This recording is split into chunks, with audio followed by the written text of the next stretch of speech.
Welcome back, everyone. It is Sunday, which means we have another recruiting update with our Otis Kirk. Otis, how you doing today? Hey, Courtney, doing great. I tell you what, stunned at some of these football scores in baseball, but other than that, I'm doing great. I'm kind of confused because I think I'm watching a baseball game, but the scores make it look like a football game for sure. Yeah, I put on Twitter, maybe Missouri State need to call Bobby Trino in and get a touchdown and go for a 2-point conversion. I mean, they were scoring like football. I mean, yeah, get Bob BP down there and let him call some plays. Yeah, and we need some coffee to get us through the day. I hope you're caffeinated after last night and all of the craziness of last night, right? Yeah. I think I quit working about 1:30 last night.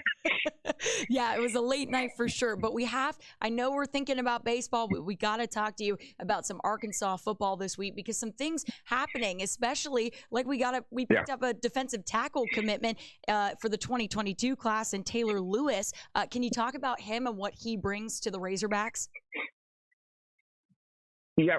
Yeah, he's a junior college All-American. He's actually the only junior college kid they recruited in this class. They used to recruit a lot of junior college kids, but more the transfer portal now.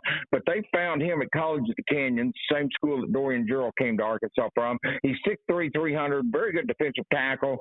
And, they looked at what was in the portal, Courtney, and they looked at what was available, and they liked Taylor the best.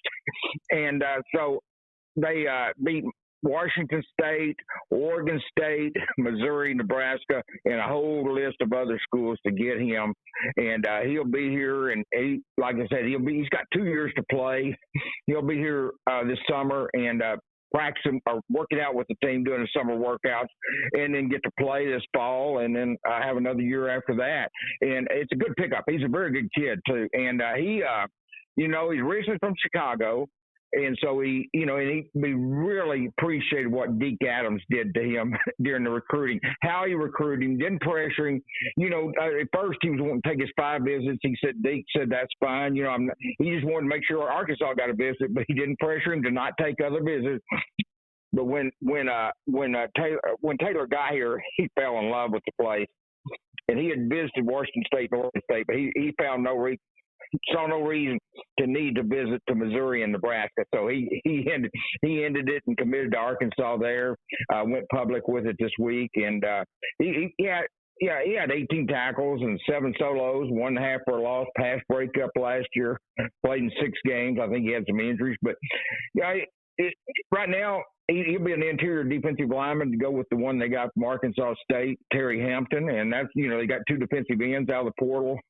So they got 4 new defensive linemen coming in. And it's kind of a continuous deal. They lost 3 that they got out of the portal last year. They went pro. And then this year, or graduated, and this year they're adding 4 more, 3 from the portal and 1 from junior college. So it's a good pickup for Arkansas, especially this late in the game. That's the thing. If it was January, it might be different, but we're talking May and June, and you find a player of that quality still out there, you're very fortunate to get him, and Arkansas was lucky enough to get him. Yeah, notice I was just about to say, it looks like the defensive line is picking up those guys, and he's what you just went through, but he's like one of multiple that are coming in to help out with that defensive line and fill the holes there. I mean, do you think that these guys who are coming in can fill those holes immediately for Arkansas, and make the defensive line much better than before? Yeah, well, I think that's the idea, and I think the one thing that I really love those 2 defensive ends, Landon Jackson and Jordan Dominic are outstanding players. And I think what you're getting numbers, and it's a numbers game on the defensive line. You got to have depth there. You can't just play 4 or 5 players the whole game. They'll wear down. They're going against these big offensive linemen every play, and so it's good to get depth. And Arkansas is getting numbers there, and that's important. They've got some good players like Zach Williams and Shad Stewart and Timber Ball and those guys some of those Isaiah Nichols and on campus, but you've got to have some depth there. And I think that with the numbers they got out of the portal and junior college to go with what they had coming back, I think they'll have some decent numbers there and be fine this fall. And one thing that would help if Dick Adams is the defensive line coach of the future, that would help too. I mean, they've had a defensive line coach every year, a new one, and that's hard on the players. But I think the players really like Dick Adams. I will say that. Yeah, no, they definitely heard good comments about him, and I'm excited to see what these guys will do, and hopefully we'll get a good look at them, come fall. But we got to talk about the future as well. 2023, Dylan Hasz was offered. I know his twin brother, Luke, committed. So do you think that, Dylan might follow in his brother's footsteps, come to Arkansas as well? What are you thinking on him? Yeah, I think so. I think that's kind of the idea. I mean, they're twins. They played together at Bixby. They've been together their entire life. They've played in the same places. I think it was important to keep that going. I think Arkansas offered him, to help give him a chance to play with with his twin brother, not the older one, but the twin brother. And Dylan can play safety or corner or wide receiver. He's an athlete. He caught 24 passes on offense for 193 yards and 3 touchdowns. Defense, he had 28 tackles, 12 pass breakups. Return to kickoff, 16 yards, had 14 punt returns for 214 yards. So he's a versatile player. Arkansas is easily his best offer. And, I think, look, there were some schools that really liked Luke, but they didn't want to take Dylan. But Arkansas kept an eye on Dylan, and they liked what they saw there. And he's a good athlete. And I think you can always find a place for a good athlete. And I think that's what Arkansas is thinking there, Courtney. You get him on campus, you find a place for him, be it on offensive receiver, be it on defensive corner, be it on defensive safety. You can find a place for somebody to play. That's not an issue. If they can play, you'll find a place for them, maybe more than one. But special teams, he's obviously very good on returns on special teams, kick and punt, kickoff and punt. And so, you get a player like that, and then you feel good about him, and you find places to plug in for his strengths where he can help the team the most. And that's how you stay on top in this business in the SEC. It's always a continual building, because I guarantee you, not only is Arkansas reloading, so is everybody else in the SEC. It never gets easy in the SEC. It really and they've got a tough non-conference schedule this year too. Yeah, it really never does. But hopefully Arkansas has the leg up on him, just because, I don't know many twins that like to split up, when they go to college. Right. I mean, if you played with, your twin brother all your life, I mean, it kind of makes sense. If the same school offers you might want to go and follow him and keep that going. Keep a good thing going. Why break up the band? Yeah. I think that's the plan, and I think that's what will end up happening too. They'll visit here in June, and Dylan probably wants to take a few days and weeks, maybe to think about it. I mean, he just got offered. He probably doesn't want to look like, wow, that's what I was waiting on. I'm going to grab it. It may be what you're doing, but I mean, he probably wants to take some time, and there's nothing wrong with that. Arkansas took their time offered him, so if he wants to take a few days or weeks to think about it, but it'll work out. I'm pretty sure it'll work out in Arkansas and his favor and the family's favor. The parents won't have to be going to 2 different ball games, to we'll see one son play at Arkansas, one son play at Tulsa, wherever. I mean, that makes it best for everybody. Yeah, that makes it best for everybody. Exactly. Well, you just brought it up. Some official visits coming up June 10th through 12th. Who's coming on campus? Who can we look out for that could be big gets for Arkansas? Boy, they've got some big time players coming in that weekend, as they do every weekend in June. But Madden Sinker is a 4-star offensive lineman from Douglasville, Georgia, South Paulding High School. Connor Stroh, 6'7", 345 pounds. I don't think he was 245 when he was born. He's a big kid. He's 6'7", 345, not 245. Connor Stroh from Frisco, Wakeland. This will be his 3rd trip to Arkansas. Brad Spence is a linebacker from down in Houston, Klein Forest. They got Dallas Young, cornerback from Gardendale, Alabama, who's already committed to Arkansas. And a linebacker, Everett Russo, who is a linebacker from Georgia, the same school that produced Rashad Duvenon and produced Jaden Hazelwood. That's Ellenwood, Cedar Grove. He's committed to the linebacker here. T.J. Metcalf is a safety from Alabama, Pinson Valley. I think it's around the Hoover area. I'm not sure, but I think it is. He'll be here. And then Chance Ruckers from Denton Ryan, 4-star cornerback, who has been up here at least one time. I met him once, and he was running to get in the car to go to the airport. He was running late. He had his food in his hand and was running to the airport. To get in the car and take him to the airport. They were running late. But, yeah, I think he came again another time after that. But he was at one of the prospect days. I do know. I think the one in March, it might have been the one in January. Those kind of run together now. It's been 3 or 4 months ago. But he was at a prospect day. I saw him briefly as he was getting ready to go to the airport. And I think he came back again. But anyway, he will be here next weekend for an official visit. He's a player that Arkansas would love to get. And he's a chance. Well, I think most of these are. Yeah. Impact players like Brad Spence is an impact linebacker. Dallas Young, they're counting on him to be depth at linebacker. Cornerback. Cornerback. Russo's a linebacker, and I think they're looking at him.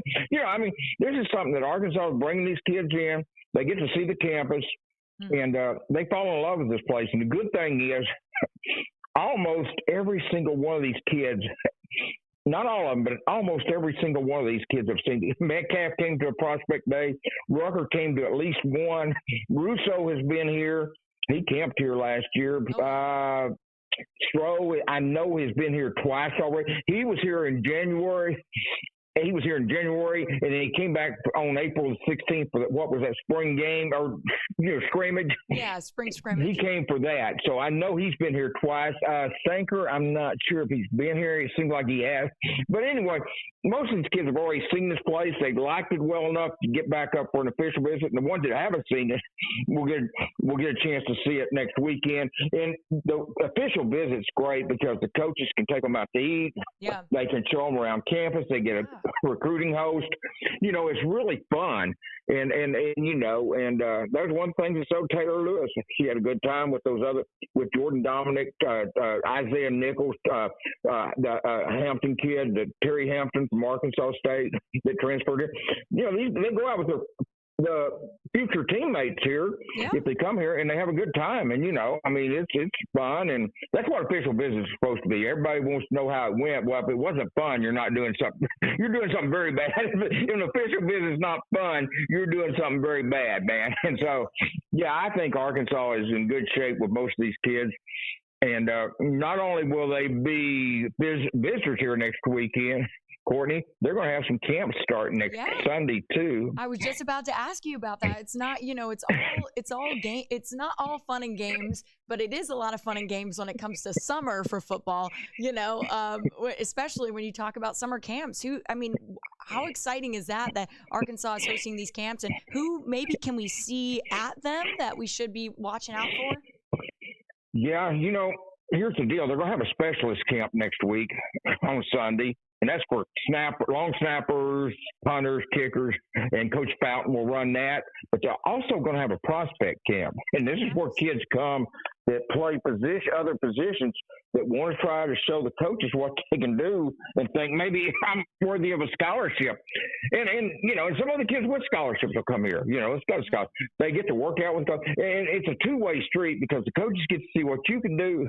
But you always, from these coaches, you always learn stuff, Courtney, that you can take back to your high school and be a better player next fall because of things you learned from these coaches at the camp. There's a reason these guys are coaching at the University of Arkansas in the SEC and winning 9 games. They're some of the best coaches in the country, and so there's a reason that you can come here, even if you don't get a scholarship, even if you're not really planning on playing college football, you can come here and go to that, and you can learn things that will make you a lot better high school football player. And so that's why I always think these camps are a golden opportunity for kids to learn. I know our UCA had a big camp down there today.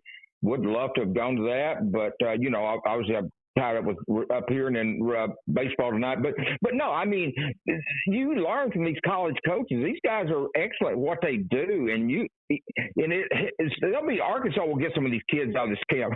Braylon Russell, the running back from Lakeside last year, came to this camp and was outstanding.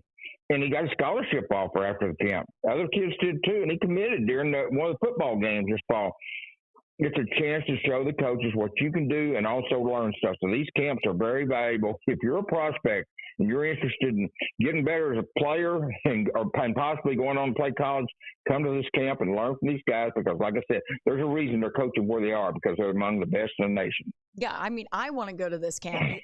Can I sign up for it, Otis? Am I allowed to? I don't think I reached the Hey, age. you can run a 40. You can run a 40. I could drive a 40. I doubt I could run one. I'd probably pull my back or knee out. But, I mean, I'd be out there and they'd have to get a forklift to get me off the field. But no, I mean, no, it's, you know what? I mean, man, these camps I've been to these for years. I've watched these kids. Even before I moved up here, I came up here. Sent my son up here to go to camp, and you know he learned a lot of things up here at this camp for different staff. It doesn't matter. Like I said, these guys are in the SEC. They're great coaches, and you can learn fundamentals. I've never had a kid leave here that was being honest. That came here for the right reason. That didn't say they learned some things that they can take back and use at their high school to make them a better player. And you don't have to be a senior. You don't have to be a 5-star to do that. You can do that if you're a sophomore or a freshman and you've got no offers. You might get one if you come up here and show them what you can do. You know, at least you get the coaches they know about you after you've been to camp, and that's so valuable. Yeah, and I'd love to see who emerges from this camp too. Like you said, you know, you can get a scholarship offer if you show the coaches what you're made of and you're good. You can get a scholarship offer, even if you're not a 4-star or a 5-star, because you just get noticed, right? I mean, it's pure, it's a pure chance to show exactly what you can do and also have fun while doing it. That's the thing. You have fun, you learn more, and you pick up things. You meet other kids from other schools. You know, it's a good experience. You know, it's a good experience to get out of the house. You know, when they had COVID those years and you couldn't have these camps and kids, coaches couldn't go out and the kids couldn't come and visit. That really stunk. And that's amazing what the job, looking back at what Sam Pittman, and honestly what most coaches around the country did during that time to get kids to come to school without being able to be on campus was amazing. But that just shows you, I knew when Sam Pittman put together the class he put together, I should say Sam Pittman and his staff. It's not Sam by himself. He'll be the first to tell you that. But Sam Pittman and his staff put together that class without having kids on campus for a visit. You know, one thing we always say is get them on campus and you got a chance to get them. Well, he was getting them without getting them on campus, and that's huge. But it's so good now that this COVID's slack back. The restrictions have been lessened, I guess is what I should say. And, you know, you can go to these camps, you can go visit schools. And I know the coaches just got off the road the 31st for their spring evaluation from April 15th to May the 31st. So they had about 6 or 7 weeks out on the road. And it's just, it's a fun time right now, and it's going to be fun. And next Sunday we will talk about the official visitors. We will talk about possibly any commitments they get, and we will talk about who did well at camp. You know, so I mean, we'll have a lot, and it's going to be this way all the way through June, Courtney. It's going to be this way all the way through June. They're having visitors every weekend, so I mean, for people that have been wanting more football recruiting information, you're getting ready to get a bunch of it, because there's going to be so much. We're going to have to figure out what to put on here and what not, because, you know, and a lot of it will be in stories on Hogville and Pig Trail Nation, obviously. But yeah, it's going to be abundance of news coming out in this whole month of June. It's not going to slow down. And so they visit this weekend. This next weekend, they'll visit the weekend after that and the weekend after that. And then, you know, all the way through June. So, I mean, it's going to be this way. And so there's a lot of commitments going to be probably happening this month. They're at 11 right now. I'm talking about for 2023 now, obviously. They've got one for 2024, but I'm talking about for 2023, they've got 11 commitments. And by the way, all the official visitors, people may not understand it, all the official visitors are for the 2023 class now. Right. Because if you're 2024 or 2025, you can take an unofficial, but you can't take an official visit. So that's the difference. Now, you know, Taylor Lewis was 2022. He took an official visit, but the 2024 and beyond cannot take official visits. So anytime we talk about official visits, we're talking, unless we state otherwise, like you did about Taylor Lewis, we're talking 2023, just to simplify it for everybody. You know, we're not going to sit here and say 2023, but that's what it'll always be from this point. And they're finished with the 2022 class as far as scholarships. Right, exactly. Well, Otis, I'm very excited to talk next week with you. And when some of these official visits are done in the future, June is going to be a fun month for updates with you and Arkansas football and recruiting updates. Like you said, it's just going to be busy month, and I'm excited for it. But I know you're a busy man. You got to go cover some baseball, so I'm going to let you go now. But thank you so much for giving us an update this week. We appreciate you for joining us. No, thank you for having me on here today.